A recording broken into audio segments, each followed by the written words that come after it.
నమస్కారం అండి. నేను బిఎల్ఓని. నేను ప్రిసైడింగ్ ఆఫీసర్ని. వీరందరూ నా పోలింగ్ సిబ్బంది. బిఎల్ఓ గారు, మన పోలింగ్ స్టేషన్కి 100 మీటర్ల దూరంలో ముగ్గుతోటి మార్క్ చేశారా? 200 మీటర్ల దూరంలో పార్టీ కార్యాలయాలు కానీ అభ్యర్థుల ఎన్నికల కార్యాలయాలు కానీ లేవు కదా? ఎన్నికల ప్రచార సామాగ్రి మొత్తం తొలగించారా?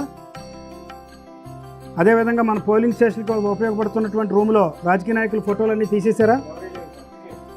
మన పోలింగ్ స్టేషన్కి సంబంధించి assured minimum facilities, ramp, water, furniture, electricity, toilets మొదలైన అన్ని ఫెసిలిటీస్ ఉన్నాయా? మెడికల్ సెంటర్ ఏర్పాటైందా? Water help desk ఏర్పాటైందా?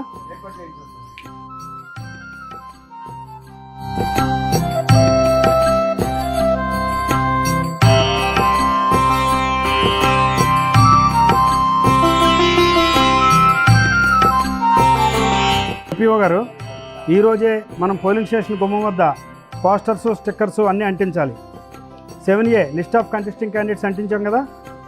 Polling station చిరునామా, పోలింగ్ ఏరియా తెలిపేటువంటి పోస్టర్, ఓటు వేసే విధానం తెలిపే poster, we are under surveillance camera, cell phone, అడ్డుపెట్టే మొదలైనవి లోపలికి నిషేధం అని తెలిపే కాషన్ నోటీస్. ఏర్ పోలింగ్ స్టాఫ్, ఈరోజు సాయంత్రమే మనం అన్ని ఫామ్స్, కవర్లపై ప్రమోట్ అడ్రస్లు రాసుకుని ఒక వరుస క్రమంలో ఉంచుకోవాలి. దీనివలన రేపు మన పని చాలా సులభం అవుతుంది. మరియు ఎట్టి పరిస్థితుల్లోనూ ఈ మెటీరియల్ వదిలి మనం బయటికి వెళ్ళకూడదు. ఇది పూర్తిగా మన కస్టడీలోనే ఉండాలి. రాత్రికి ఇక్కడే వసతి సౌకర్యాలు ఉన్నాయి.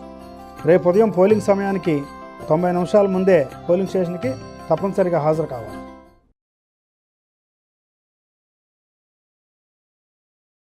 సార్, పోలింగ్ ఏజెంట్లు వచ్చారు. ఫారంటన్ చూపించండి అమ్మా.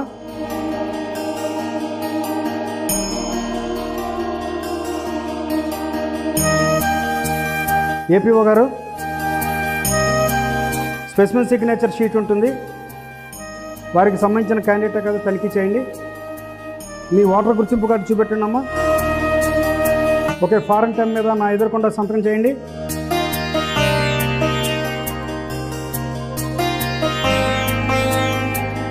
ఐడి కార్డులు తీసుకోండి. ఇది రేపు మీరు ఉదయం నుండి సాయంత్రం దాకా ధరించి ఉండాలి.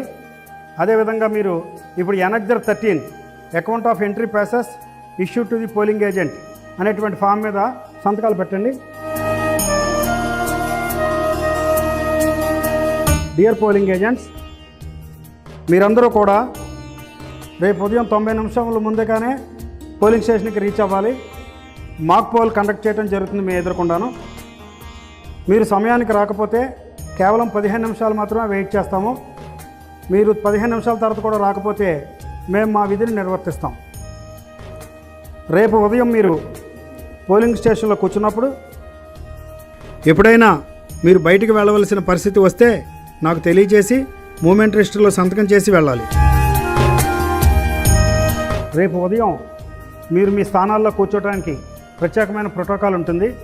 మొట్టమొదటిగా నేషనల్ పార్టీ పోలింగ్ ఏజెంట్లు, తర్వాత ప్రాంతీయ పార్టీ పోలింగ్ ఏజెంట్లు, ఆ తర్వాత registered but unrecognised political party ఏజెంట్లు, తర్వాత స్వతంత్ర అభ్యర్థుల ఏజెంట్లు ఈ వరుస క్రమంలోనే కూర్చోవాలి.